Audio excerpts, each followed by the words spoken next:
So thank you. I'm conscious of time, so I will keep this brief. And good evening to everybody.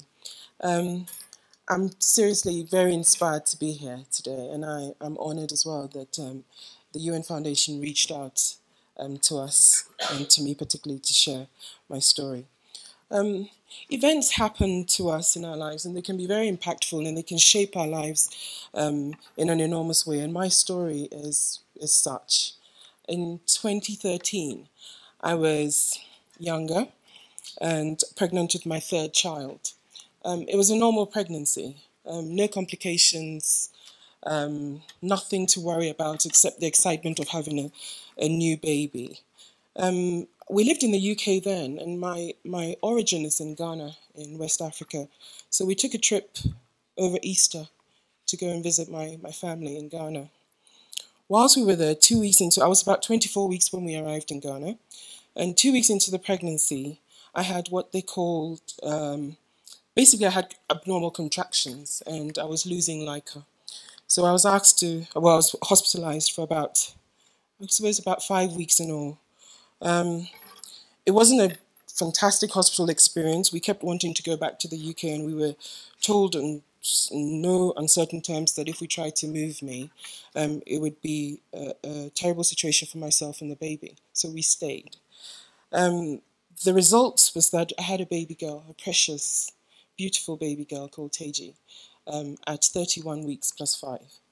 And I was excited because we'd spent 5 weeks to get to 31 plus 5. We counted minutes, days, hours to get there. And I knew that at 31 plus 5, she'd be fine.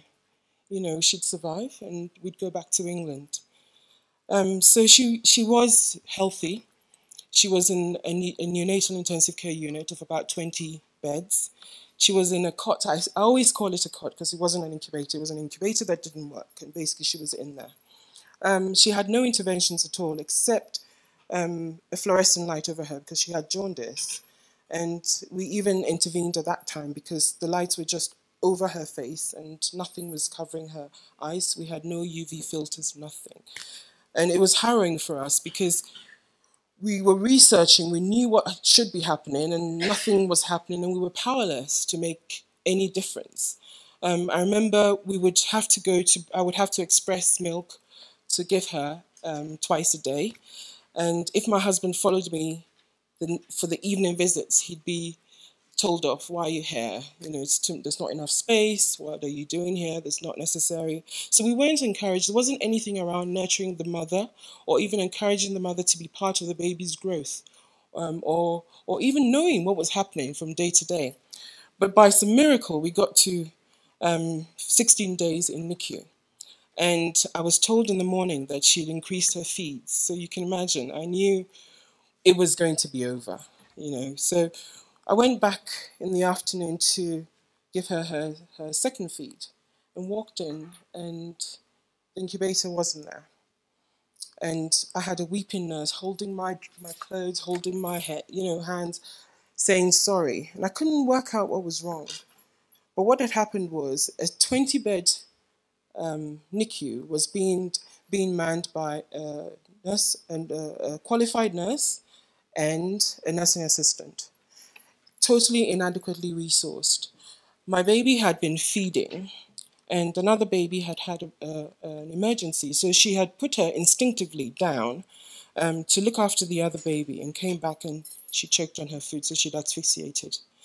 They wheeled her to a side space, and that was the first time I held her.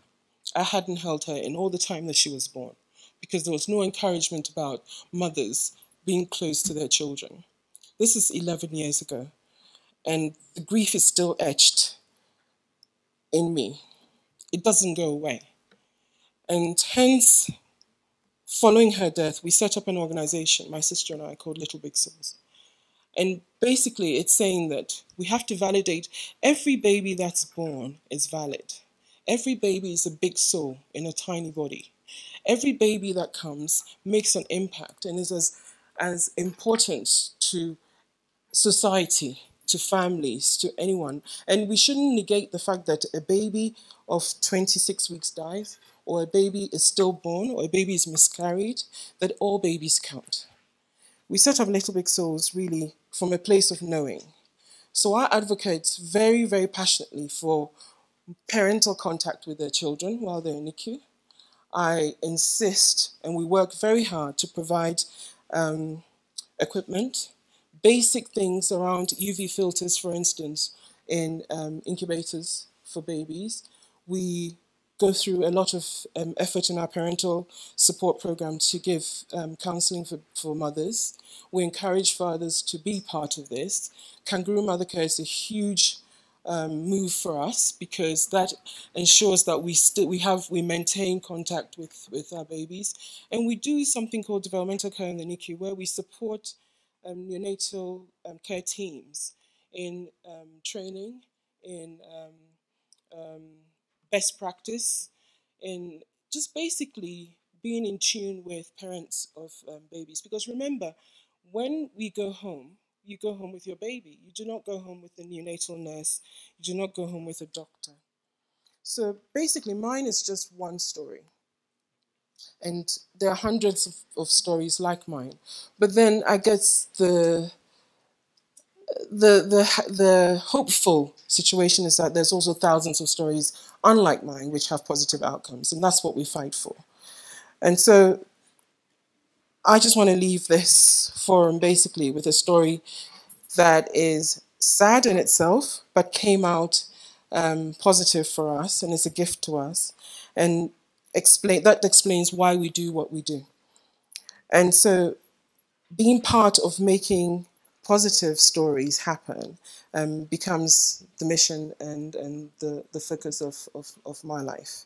So I ask you to join me because every breath truly does count. Thank you.